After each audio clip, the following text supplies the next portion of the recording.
지역교권보호위원회로 이관이 되는 경우에 생각을 해보세요. 위원분들이 문서만 보고 이 학생의 행동과 평소의 학교에서의 생활 습관, 그리고 선생님과의 관계, 이런 것들을 문서만 보고 파악을 해야 합니다.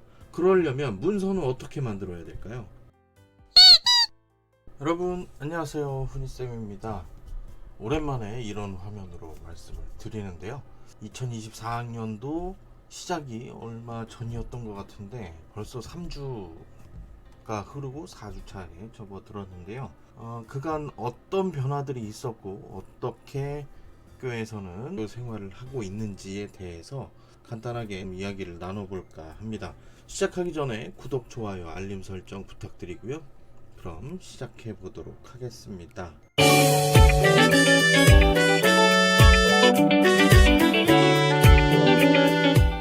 2024학년도의 학생 생활지도와 관련해서 가장 크게 변화한 점이 있다면 학교 폭력과 관련한 내용이죠. 첫 번째, 학교 폭력 조사관 제도에 문제가 있다고요?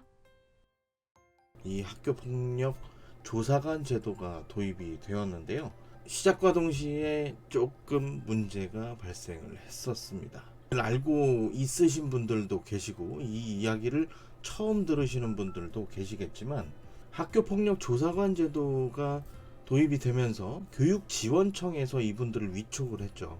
퇴직 경찰이나 퇴직 교원, 그리고 청소년 관련 업무를 담당하신 이런 분들을 위촉을 해서 조사관 제도를 운영을 하기로 했었는데, 시작과 동시에 뭔가 문제가 생겼습니다.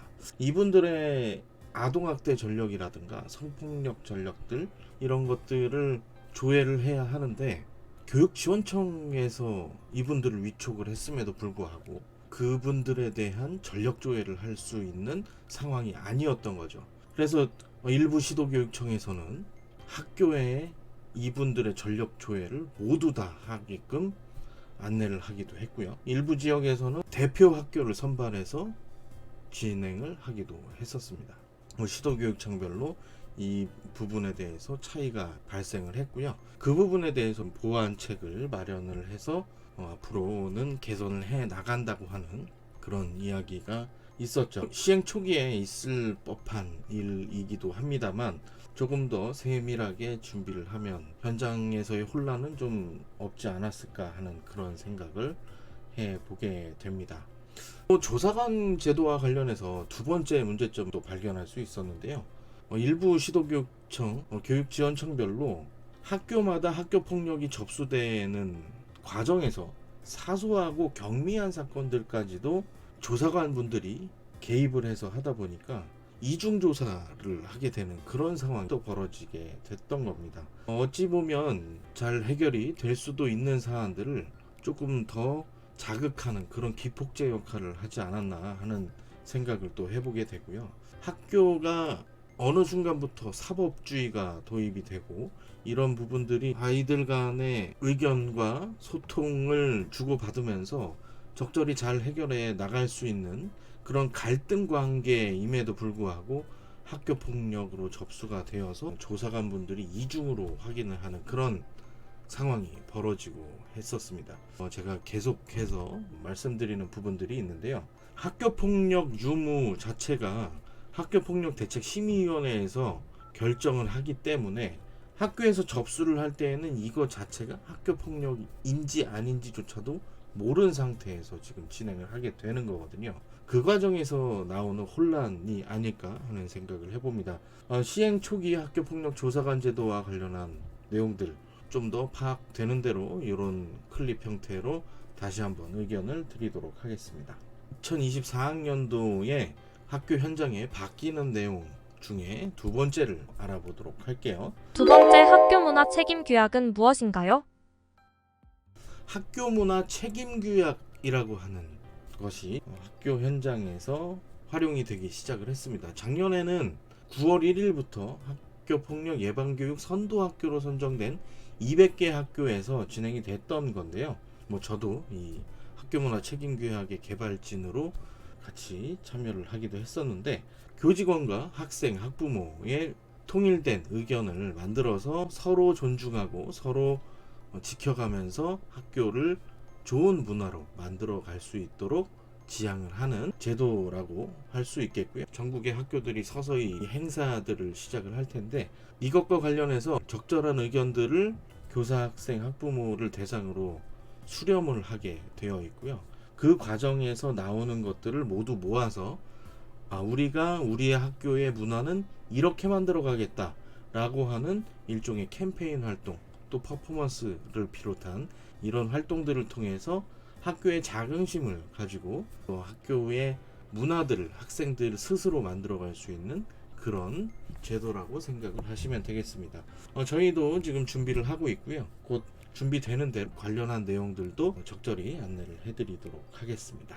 네, 2024학년도 바뀐 생활지도 내용 살펴보고 있고요. 이번에는 세 번째 살펴보도록 하겠습니다. 세 번째, 교권보호위원회가 없어지나요?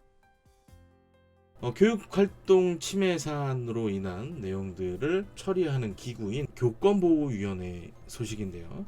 학교교권보호위원회는 2024년 3월 27일까지만 운영이 되고요.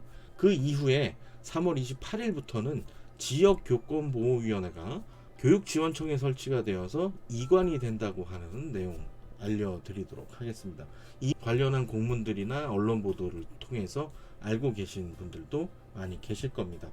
학교 교권보호위원회를 통해서 교육활동을 침해하는 학생들에 대해서 처리를 하고 있었는데요. 이를 학교에서 확인을 하다 보니까 부담을 가지게 마련이었었는데요. 그런 부분들 교육지원청에서 진행을 하면서 해소가 되지 않을까 생각을 합니다. 다만 저희가 우려하는 것은 학교의 이 업무를 담당하시는 담당자의 업무가 감소하지 않고 오히려 증가할 수 있다라고 하는 측면에서 말씀을 드립니다. 이것에 대한 이유를 살펴보면요. 학교폭력에 관한 업무를 관장하는 학교폭력대책자치위원회를 학교에서 운영을 하고 있다가 심의위원회로 20학년도부터 넘어가기 시작을 했습니다. 그때와 지금을 비교를 해보면 담당자가 직접 학폭위를 개최하지 않는다는 것을 제외하고는 문서의 양이라든가 업무의 양은 오히려 더 증가했다고 보는 게 맞을 것 같거든요. 지금 교육활동 침해 사안도 마찬가지로 학교교권보호위원회가 지역교권보호위원회로 이관이 되는 경우에 생각을 해보세요. 위원분들이 이 학생의 행동과 평소의 학교에서의 생활습관, 그리고 선생님과의 관계, 이런 것들을 문서만 보고 파악을 해야 합니다. 그러려면 문서는 어떻게 만들어야 될까요? 더 자세히 만들어야 되고요. 조목조목 세부적으로 더 쪼개져야 될 겁니다. 당연히 학교의 업무 담당자가 작성해야 하는 문서의 양은 점점 늘어날 수밖에 없고요. 그것에 대한 업무 부담도 더 늘어날 수밖에 없습니다. 물론 교육지원청으로 이관이 되면서 일부 민원은 감소할 수 있다고는 하지만 업무 담당자의 입장에서 업무의 양이 늘어날 수 있고 문서의 양이 또 늘어날 수 있다는 우려를 가지고 3월 28일을 맞이하게 될 겁니다. 이 내용들도 점차 진행을 하면서 학교 현장에서 어떻게 운영이 되고 어떻게 진행이 되는지 이런 내용들도 차근차근 살펴드리도록 하겠습니다. 오늘 2024학년도 3월 보내는 시점에서 학생 생활지도의 변화 방법 3가지를 살펴봤습니다. 학교폭력 조사관 제도가 현장에 빠르게 만착을 했으면 좋겠고요. 시행 초기의 문제점들도 빠르게 해결이 되었으면 좋겠습니다. 학생 스스로 좋은 문화를 만들어가기 위해서 여러 선생님들, 그리고 학부모님들, 보호자분들, 그리고 학생들 모두 함께 협력해 주셨으면 좋겠습니다. 오늘 간단하게 3가지 정리해 드렸는데요. 앞으로도 이런 클립 형태로 학교 현장의 생생한 모습들을 전달해 드릴 수 있도록 하겠습니다. 오늘 내용이 유익하셨다면 좋아요, 구독, 알림 설정까지 부탁드리고요. 이 내용에 대해서 의견 있으신 분들은 아래 적극적인 댓글 부탁드립니다. 그러면 다음에 또 뵙겠습니다. 감사합니다.